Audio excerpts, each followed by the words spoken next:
Welcome everyone to today's live panel discussion. It's very nice to have you all here. So my name is Marc-Oliver Fiedler. I'm one of the founders and the CEO of Payzaar. Delighted to have you all with us for today's session, which we're gonna get into here in a minute and tell you more about what we want to cover in today's panel discussion. Normally, when we have webinar sessions or plug and pay sessions like this, we tend to spend a lot of time talking about some of the challenges that we're experiencing, that we're seeing with payroll teams on the customer side, right? And I think that makes a ton of sense. There's a lot of interesting dynamics, challenges, trends that we're all experiencing as payroll practitioners out in the field. I think a lot of best practices that can be shared across different teams. But payroll is a team sport, right? And in most organizations, that means payroll is not done just by a team of payroll professionals within the client organization. Typically, it's a group of people that come together from in-house, but also that partner with external service providers. That's a very common setup. And there's a lot happening on the service provider side as well, in order to make sure that we deliver great outcomes and a superior service experience for the end customer, which at the end of the day is the employees, right? So a lot of times, I think we take kind of what's happening on the service provider side a little bit for granted. And of course, when things don't work so well, then we also have, our grumbles with that. But I think it's an interesting topic, and I think it's good exercise for us to focus a bit on what it actually means to be a great service provider. What are some of the dynamics and the changes and the trends that we're seeing on the service provider side. And so that's really what we want to cover today in today's session. We're going to talk a bit about the payroll provider landscape, some of the trends, dynamics, and complexities that we're seeing in the provider space. Then we want to talk about how technology, AI are obviously big components of how the industry is transforming and how that's reshaping the way that payroll services are being delivered, how that impacts the scalability of the service delivery models, and how that also factors into what clients are expecting from their service providers. And then we'll get into what some of those technology solutions look like and how they can be used to differentiate as a service provider in the global payroll space, and how they can help to not just win clients, but also grow in a sustainable and efficient and profitable manner. So with that kind of setting the scene, let's talk a bit about who is with you today for this panel discussion. So I already introduced myself, and I'll just briefly introduce the folks that are with me, and then I'll give them a chance to also introduce themselves. But first off, since we are talking technology today, I have asked my co-founder and partner in crime, Trevor Townsend, who, amongst many other hats that he's wearing at Payzaar, is also our Chief Technology Officer, to join us for this panel discussion and provide his perspective on what's happening from a technology and tools perspective. And then we're very pleased to have our dear friends and partners from Newtone, which Elmer, I'm sure, will introduce more and talk more about who and what Newtone is. But I'm very excited to have Elmer, PJ, and Marnu on today's session as well. So welcome everyone to today's call. Just before we get into introductions, a couple quick housekeeping items. As you will have noticed, all the lines have been placed on mute. If you do have questions for the panel, definitely feel free to ask those questions. You can submit them into the chat and we'll pick them up there. And then as we go through the discussion, we have some questions prepared just to get the ball rolling. But as we go through the discussion, we'll pick up your questions along the way as well, and we'll try to answer them as we go. So with that, let's roll right into it. So let's start with some introductions, and I'll probably pass it over to Elmer to start with to introduce yourself. Okay, thank you, Mark. Yeah, my name is Elmer van Lienen. I'm working as a tax partner within Newtone. Newtone is an international audit and tax organization working with a lot of firms in the world on audit and tax matters and advisory matters. My role is I'm heading in the Dutch team the people and tax professionals, and within that team also together with PJ and Marnu, we are helping our clients on all the international payroll challenges that they have all over the world. So basically that's my role, and I'm doing that already for almost 30 years. So been working in this area for a very long time. Fantastic. Thanks, Elmer, for that introduction. PJ, let's move over to you. Yes, thank you very much, Mark. I'm Peter John Smith. Everyone calls me PJ, as you've introduced myself to everyone, Mark. I'm the global payroll lead at Newtone. My focus is on multi-country payroll delivery by making sure clients do have consistency, governance, and visibility across regions.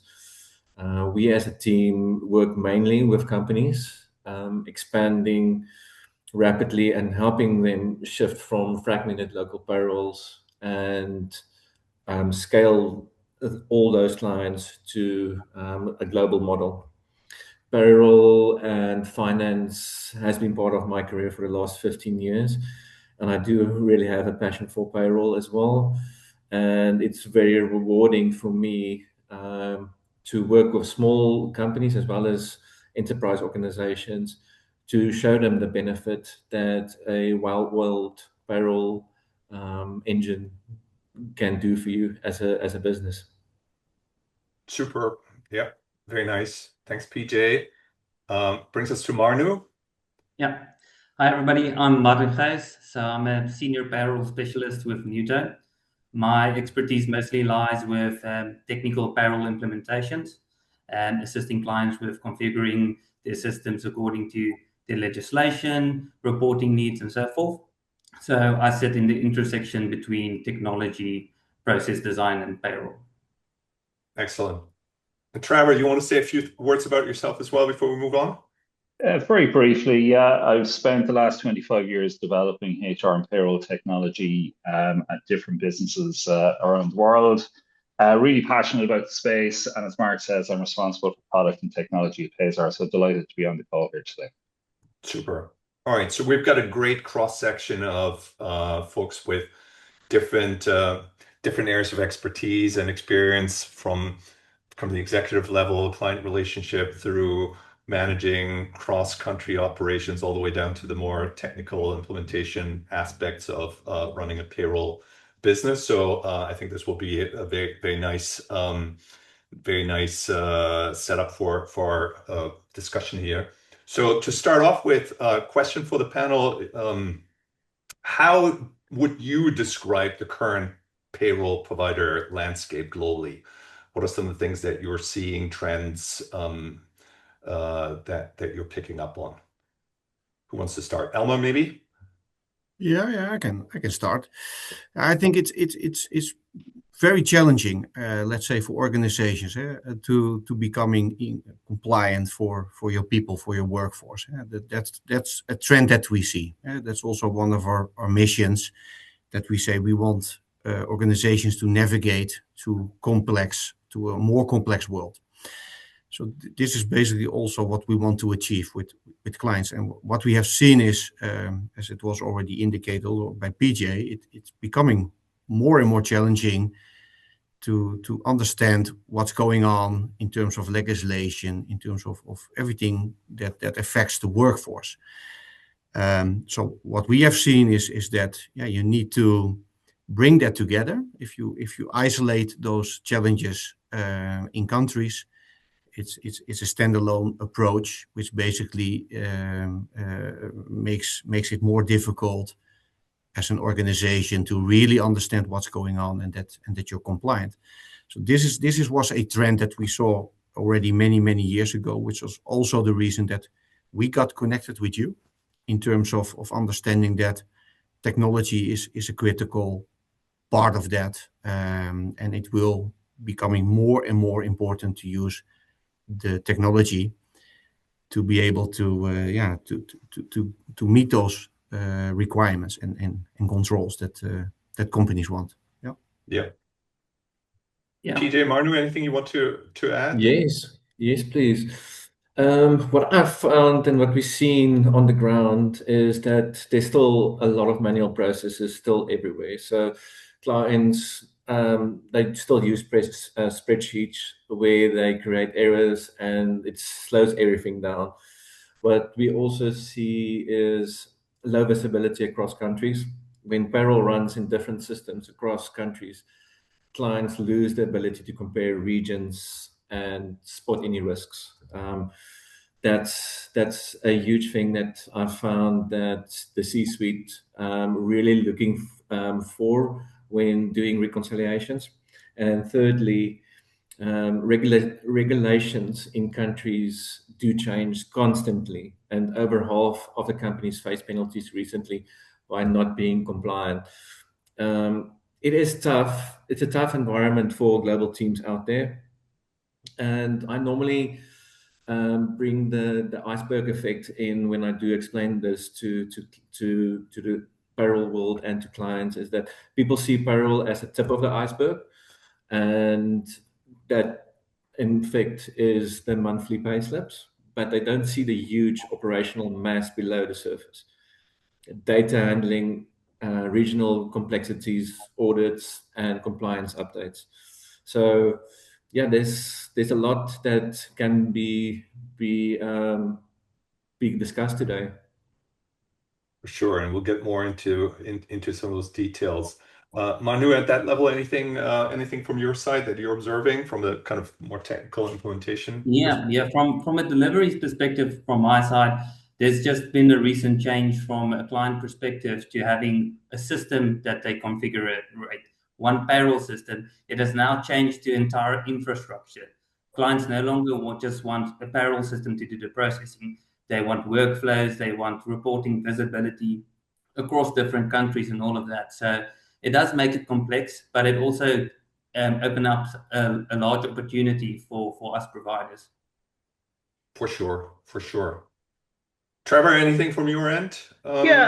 Yeah, sure. I think the team are making some great points there. I might just zoom out a little bit for a moment. So payroll outsourcing is one of the first business processes that were automated at any kind of scale. And about 20 years ago, the global payroll proposition emerged from it. And I think in ways, global payroll proposition and how we're as providers supporting our customers is trailing some of the trends that we saw on domestic payroll outsourcing. And I mean some of those bigger trends for providers.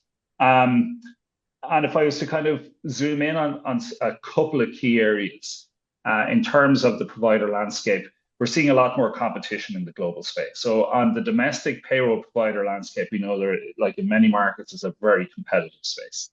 And you know, the ease of entry into that space has been depending on the market, quite easy in many cases. So we're seeing a lot of new entrants in the global payroll provider space, especially from EOR offerings that emerged in the last 5 or 6 years.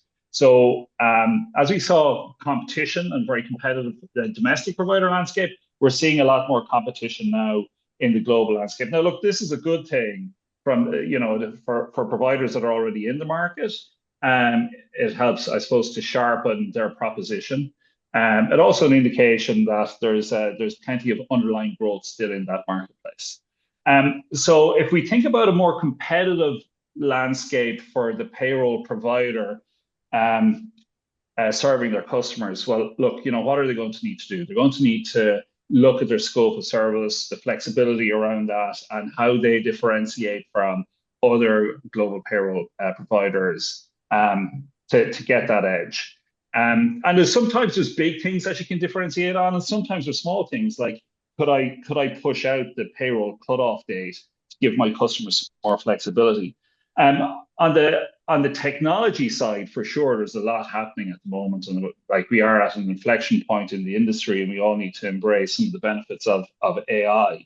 But technology will not be a level playing field, because providers that can build their own, buy technology providers or license software and deploy that quickly into their service proposition and into their operating model will have an edge. Because ultimately, as differentiation becomes harder over time, competition then will focus more and more on the customer's business case and their ROI, and that'll reflect in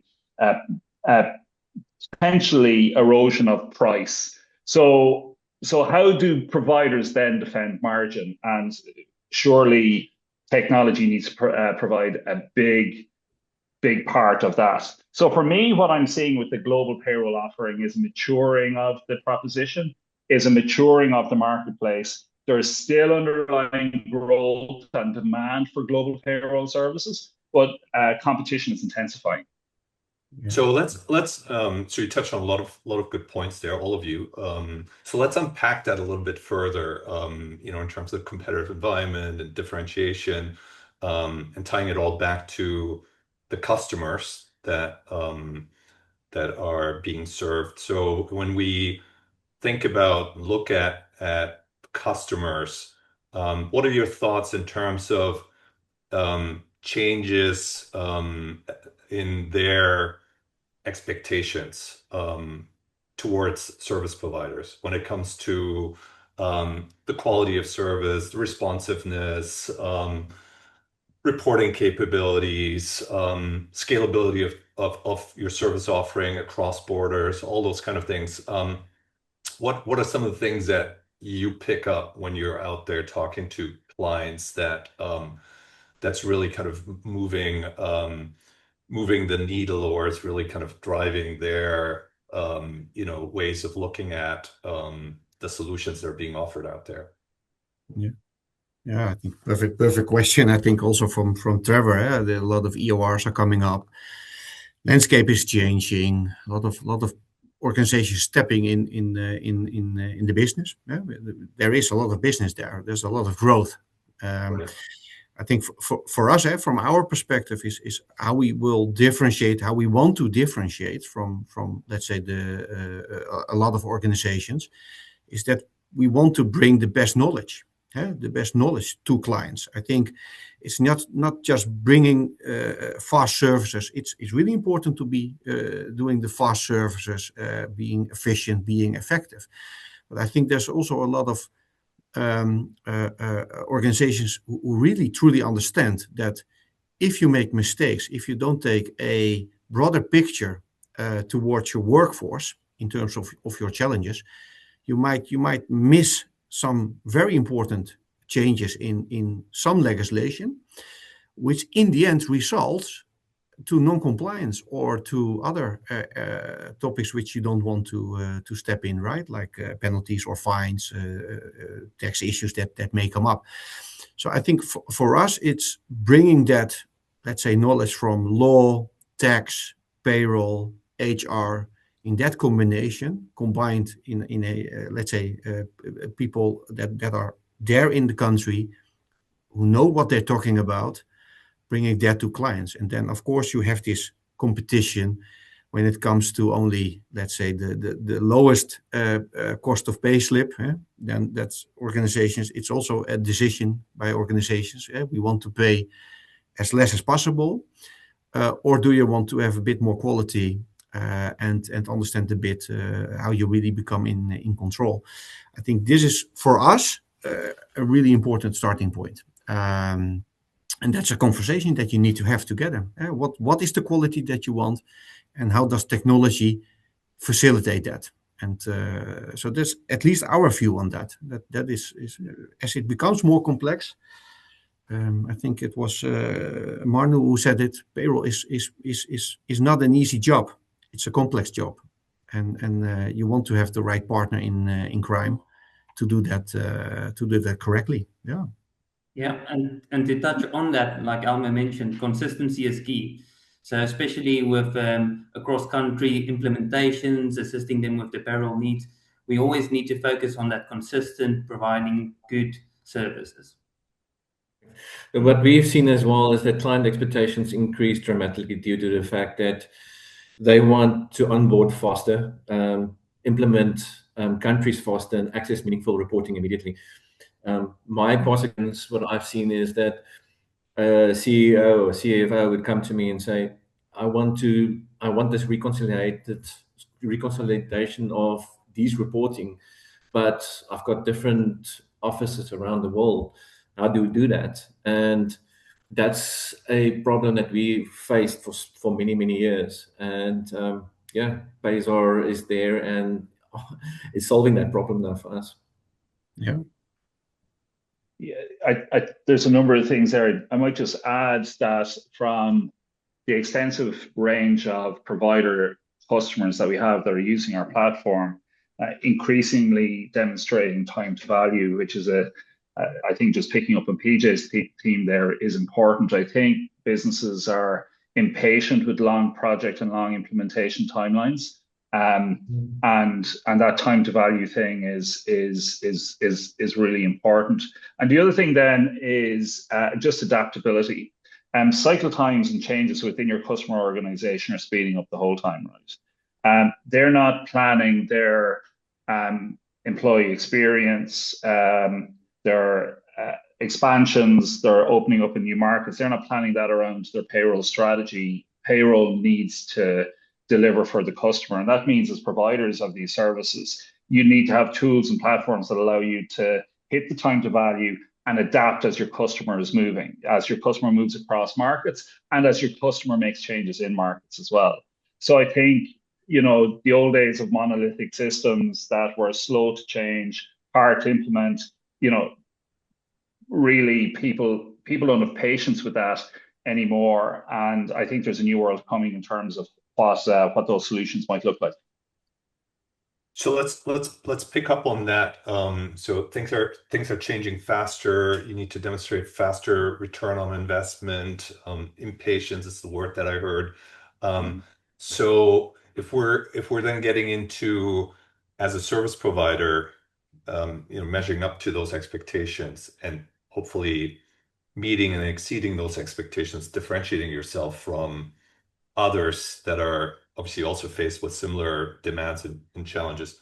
What are the ways to stand out from the crowded space of competitors? And what role do you see technology play in that ability to differentiate yourself?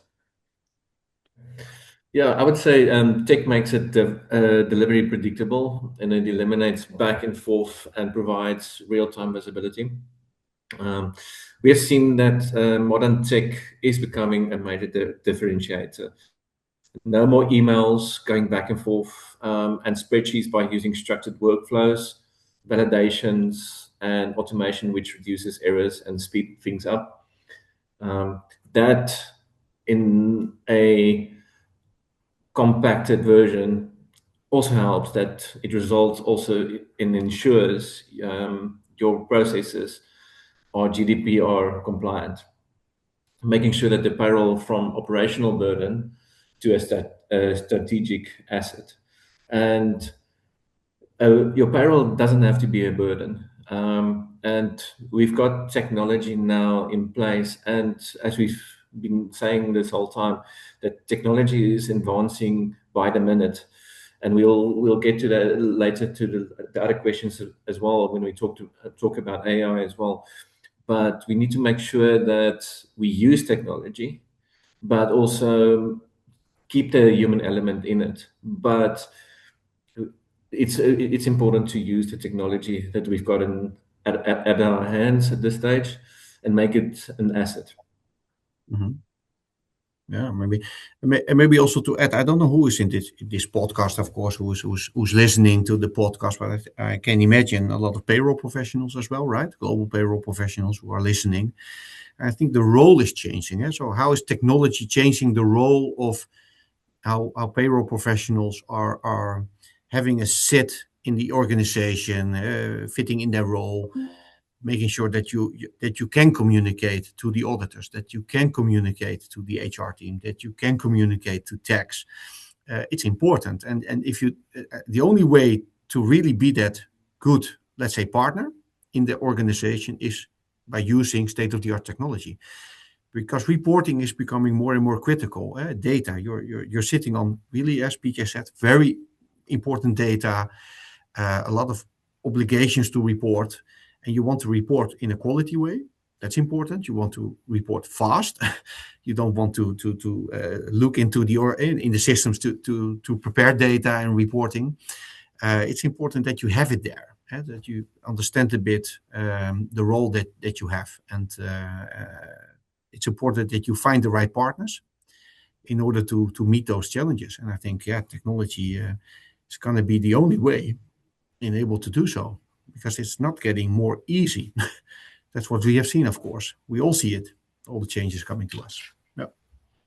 We need to kind of look at technology and what technology can do for the payroll provider. Can we help to do things like reduce risk, automate tasks that are pretty mundane, lots of checking and double checking of data, etc. So you drive a higher quality of service. Now, what that might allow businesses to do then is back to the question around differentiating the service. It's, we have people working in payroll roles in our organizations, and really what the customer values is the outcome. And the outcome is my employees are paid on time, every time. Okay.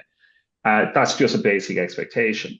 But by using technology to drive higher degrees of automation, it, I think, allows payroll providers to move from the perception of processor to advisor, right?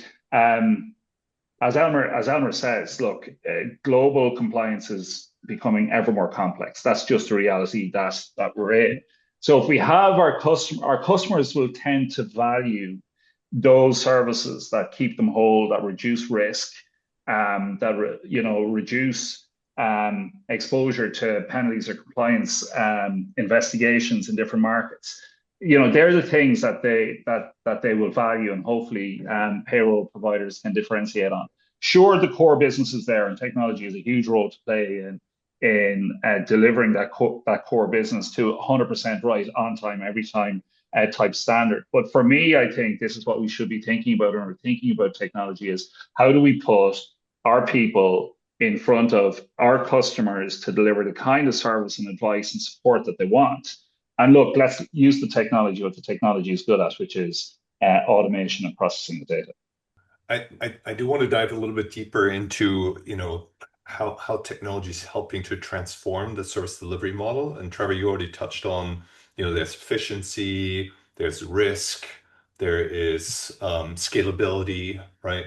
Are there any specific areas from a service provider perspective, Elmer and PJ and Marnu, that you're specifically focused on or excited about around these different themes or leverage points where you expect technology to really help you accelerate, or let's say leapfrog what other vendors, what other competitors are doing? Are there any specific angles that you are really trying to double down on, or expect technology to be kind of your key enabler for taking the organization forward? And I think payroll is changing. The tech systems are changing the day-to-day of it.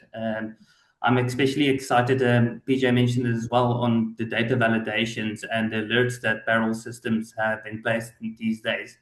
It's taking, it's allowing payroll providers and payroll professionals to not react to problems anymore, but to proactively look at what the issues might be before it occurring. And that helps us solve 90% of processing issues beforehand.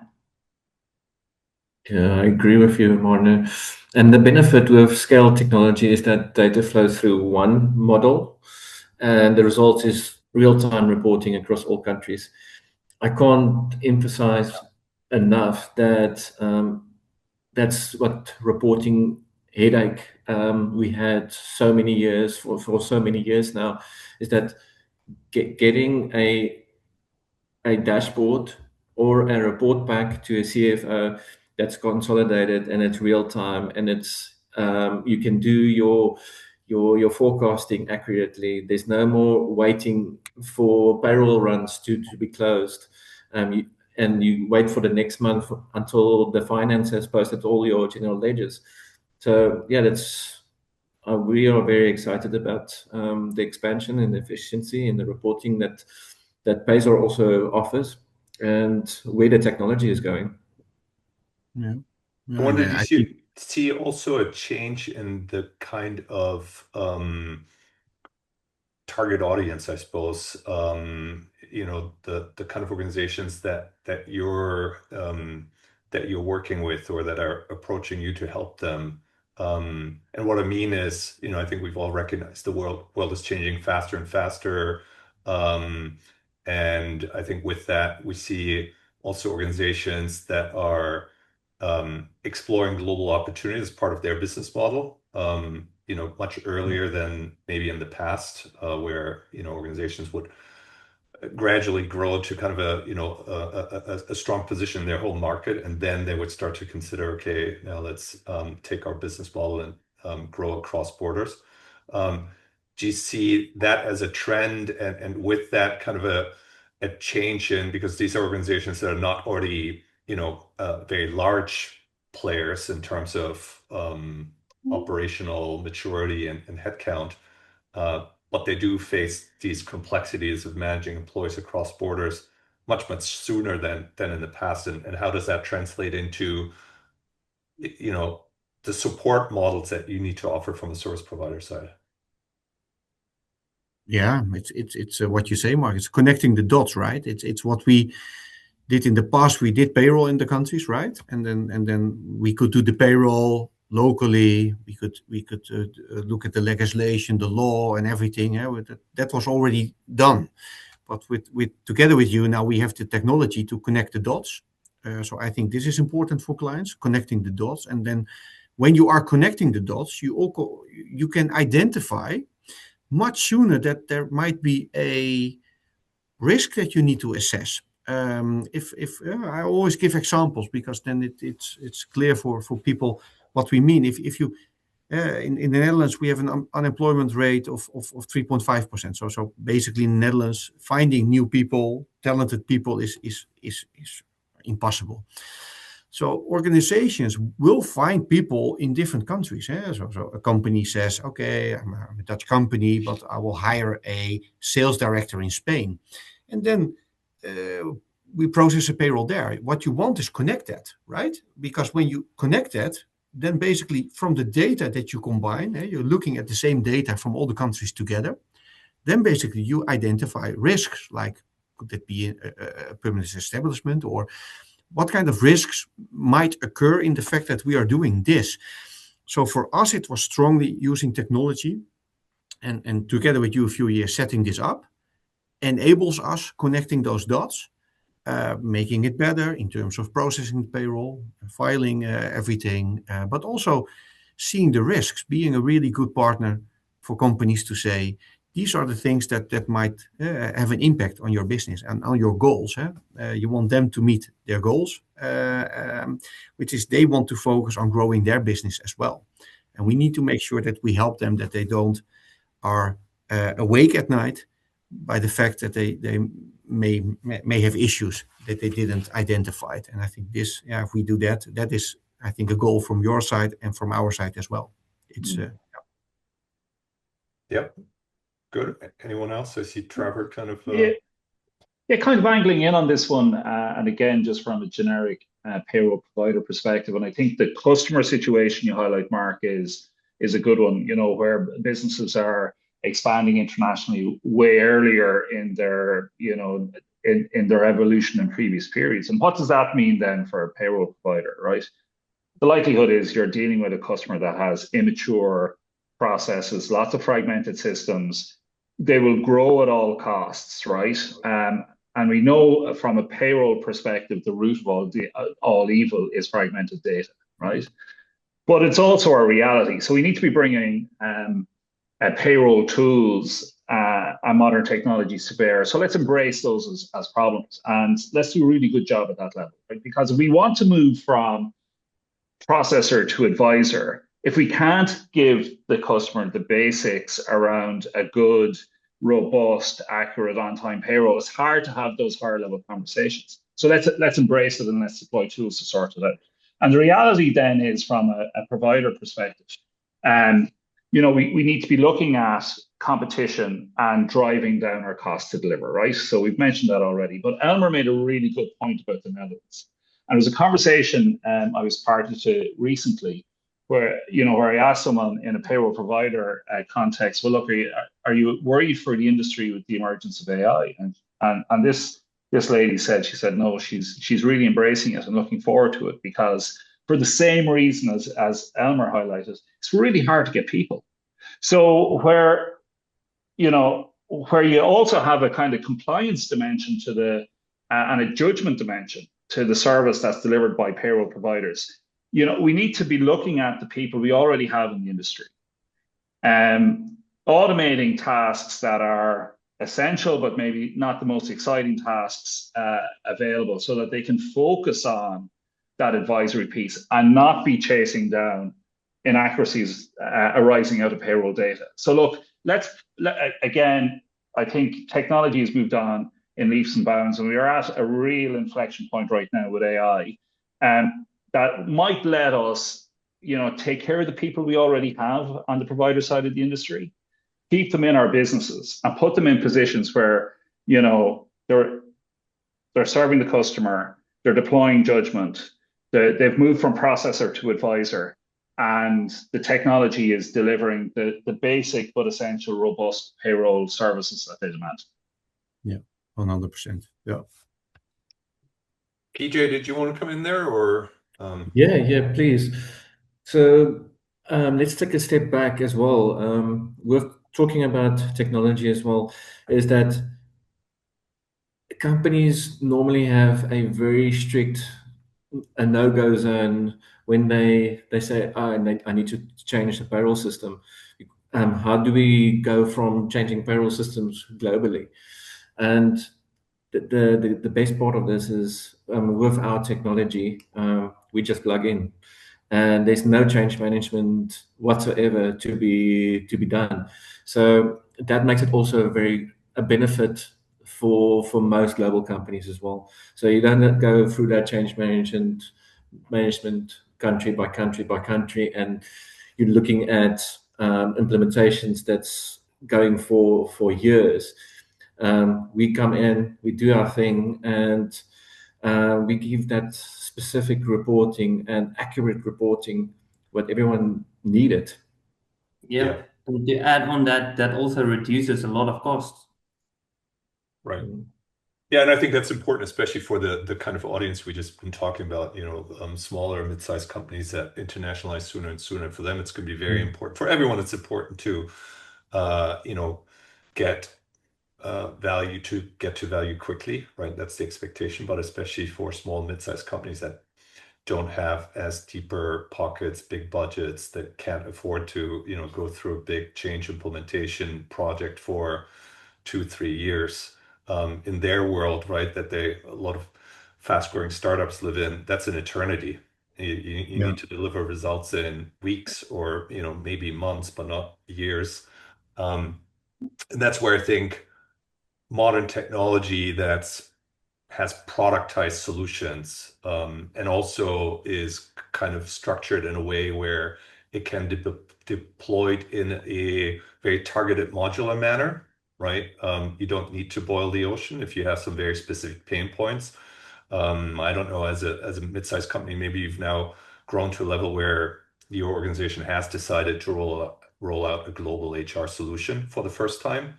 And now on the payroll side, you get the nice challenge, how you're going to interface with that HR system, right? Whatever it is, whether it's a Workday or SuccessFactors, HiBob.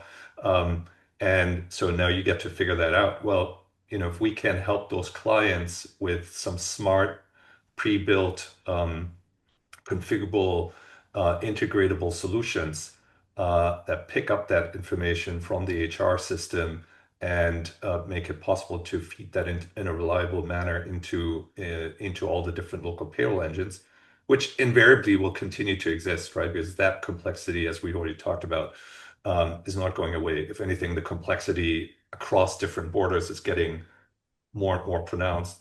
So if we can help remove that obstacle, I think that's becoming a very, very powerful proposition, because not everyone's going to be able to, invest in an integration project and bring in a big system integrator to run an integration that's going to cost millions of dollars, and it's going to have a payback that's going to take 5 to 10 years.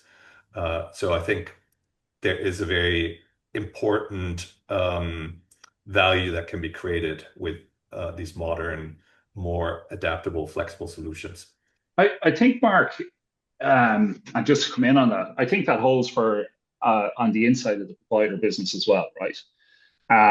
Like culturally, there's no forgiveness for error in our industry, right? It's right or it's wrong. Yeah. No one is coming around tapping the provider on the back for getting the payroll right, each month for dozens, hundreds, thousands, tens of thousands of employees. It's just expected. We pay you to do that. Let's get on with it, right? So in that kind of context, what it does, it creates for the payroll provider a natural reticence to change or to move or adapt quickly, because they have their core processing engines. Data is already on there. They might have a high volume of payrolls running to a high peak of demand during the payroll cycles in the month, right? So the cost of getting it wrong is enormous. However, you can deploy solutions around your core engine. So as you say, Mark, you don't have to rip out everything to advance the cause. And I think incrementally, if I look at some of the kind of core problems that I see on the provider side of the business, managing data from clients, manually knifing and forking data into payroll engines, then checking that data, and to make sure it's right, issuing that data out to customers, enduring potentially data protection risks in that process. And then there's you do a good job, you want to raise an invoice. Billing sometimes is hard. Ticketing to get that single kind of pane of glass onto your customer is hard. And to achieve those things, to get that kind of single pane of glass onto your customer base, doesn't have to mean ripping apart your payroll calculation part of the business. You can certainly modernize your service offering. You can modernize your technology perception in the market. You can drive real efficiency gains and better working environments for your colleagues without having to endure that big change risk. Yeah. Okay. Listen, so now we spent 40 minutes or so talking about lots of different dimensions of the service provider model and the technology role, and we've all already kind of touched on the big the Pandora's box of AI.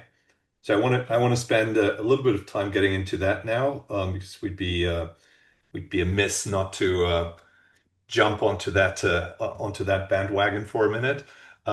So what are your thoughts in terms of AI from a provider's perspective?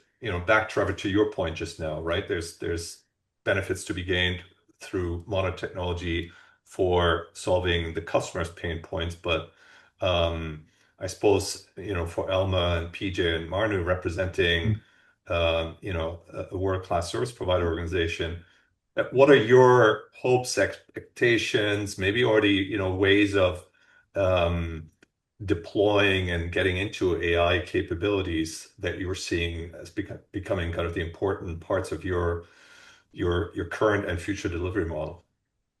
Yeah, I think, AI is going to be a very important development also in payroll. It's either you adapt or you're missing out, and I think that is going to be the situation. There's also, bear in mind that I think AI will not in the end be the solution for everything, right? It will not replace, let's say, the human in the loop that is critical to validate if things are going right.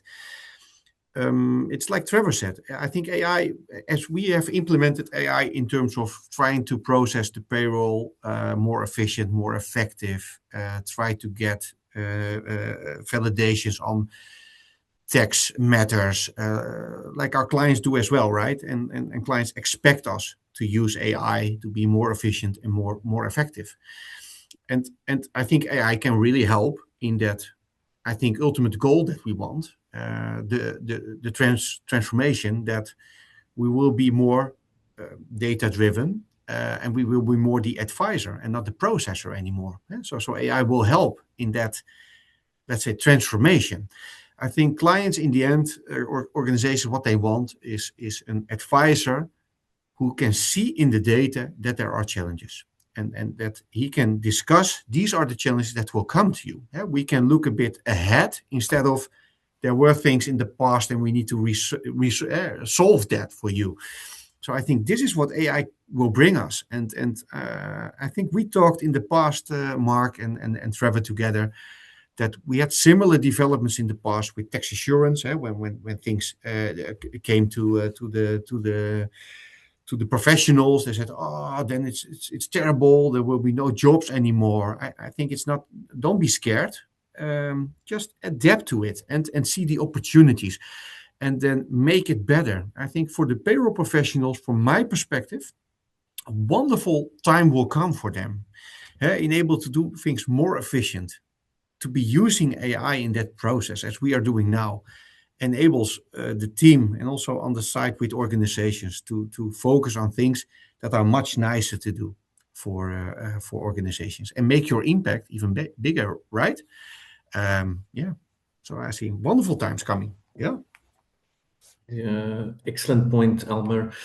I would say AI is leveling the playing field for local providers. And the reason why I'm saying this is that it gives smaller teams the structure and the control you'd expect from much larger organizations or companies. Very important, AI enhances human judgment. It highlights the risks, but people still make the decisions, and that's very, very important. We've also found that the biggest opportunities are practical by automating quality checks and improving data cleansing and also identifying missing input. But Marnu, you can give more insight on that. Yeah, from operationally, from my side, I've seen AI play more of a role in the process leading up into the payroll than the actual payroll itself. So the readiness of data input, the data cleansing of AI, and as well as generative AI, I also see how that will have an impact on the solutions and the software as well. Having options to query a chatbot to assist with whatever needs you have or whatever payroll query there is. So that's definitely something that will happen. Yeah. Okay. So I think Marnu kind of led into something I'd add to this, which is, different solutions for different problems in the payroll process and different types of AI. So I was at a Microsoft roundtable not so long ago with other CTOs, and a speaker stood up and said, "Look, we're likely to overestimate the impact of AI in the short run." but grossly underestimate the impact of AI in the long run. And I think that's going to be the case, like most technologies. And I suppose the thing is, how can we practically deploy them? And without a doubt, Marnu is bang on. Look, there's a lot of pain in that kind of client to provider loop of getting data, getting it right, and getting it formatted. That is without doubt a major pain point and industry of spreadsheets today. And applications of agentic AI in that space are huge. But then if we once the data is on the inside of the provider organization, what can we do? There's all sorts of things we can do around data leak prevention with applications of AI.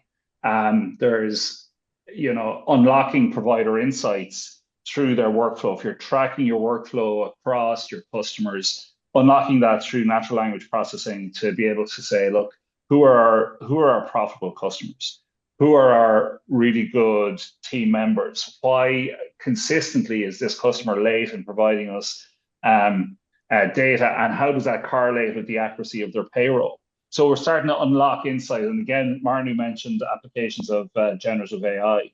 Organizations like Newtone sit on a treasure trove of information about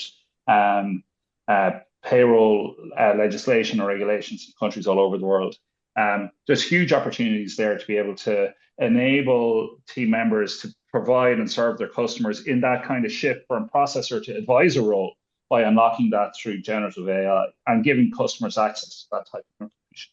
So I think as our users, both inside the payroll provider organizations and inside the customers, see their friends and their colleagues around the organization, their friends and their family talking about how they're using AI in their jobs, we're going to need to take care of our colleagues too inside the organization. And I think that point around, look, at the moment, I think providers have a problem scaling. AI, I think, and technology will help them scale while improving the engagement of their colleagues within the organization. I think that's going to be one of the biggest benefits we're going to get out of this. Perfect. So listen, we're coming up to the top of the hour. There are a few questions that have been coming in from the audience here. So I do want to pick up on a few of those at least that we can get to. So the first one is actually maybe building on the last point of the discussion here. Question is asking, for smaller local providers, what shift is required to move from a more service-led towards a more technology-led operating model?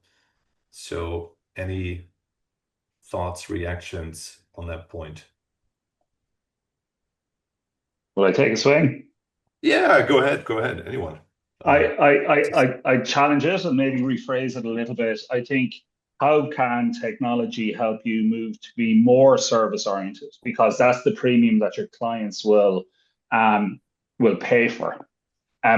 Everyone in the organization that your clients are working in will talk about the savings and time savings they're making by automating data flows for their particular part of the business. So you're not going to be able to charge a premium for that into the future. It'll just be expected. Almost like electricity. Data will just flow. We plug stuff in. We plug in whatever device we want, and it'll charge up or it'll work. So I think if I was a small local provider, I would be thinking about technology and how I can deliver more service, how I can unlock the people I have in my organization to engage at a human to human level. And that for me is kind of the key. If I was a small provider thinking about technology, where I'd be kind of turning that on its head a little bit and moving that direction.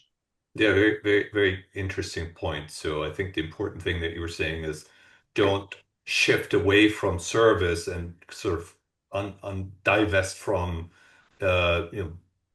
building up service capabilities and service expertise. Quite the opposite. Use technology so you can elevate and double down on, or expose more of your service expertise, and take care of the kind of the groundwork more. Let the technology do that so you can elevate your service and allow you to scale.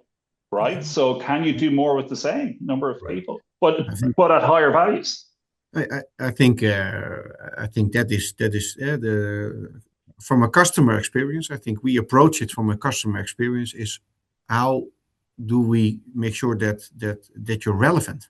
It's I think a relevant discussion. You need to be relevant for a company, and I think for a company it's relevant that you get insights from data, you get pinpointed at risks. There's this discussion going on, right, with your advisor. You understand a bit, okay, it's good, this adds value, and that the organization says we're going in the right direction. We have a minimum of risks, a maximum of compliance, but you don't want your service provider, at least I don't think, as I would be a customer, I don't want my service provider to do a lot of work on data changes, processes that in the system, right?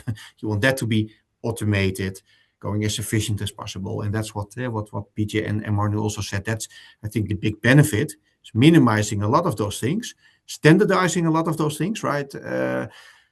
If you want a report and you already know that you want a report, you want it to be available at any time, at any moment. It should be always be there at one click away, right? If it's there, it's fine.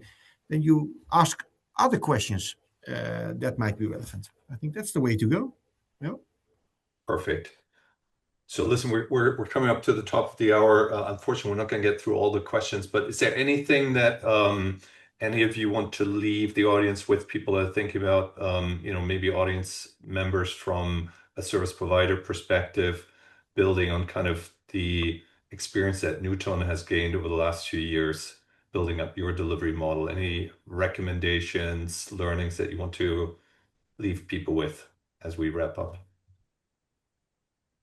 Yeah. I would say, I don't know who is in the podcast, but don't be scared to change. I think it's not that highly important. As you said, you can change by doing things much smarter, making small steps. At least make it better. And make it better means that you think about it, have your thoughts around it, have some discussions, get some people in a session, talk a bit about it. How can technology help you? I think this podcast was about, can technology really help you meeting those goals? Is try to get a vision on how to do that and make it smaller with small steps, but don't be afraid of changes. Same with AI. If you're afraid, it doesn't bring you anything. You should look at the opportunities, not at the threats. That's don't be scared. That would be my recommendation. But PJ, Marnu, maybe from a technical perspective. I agree fully.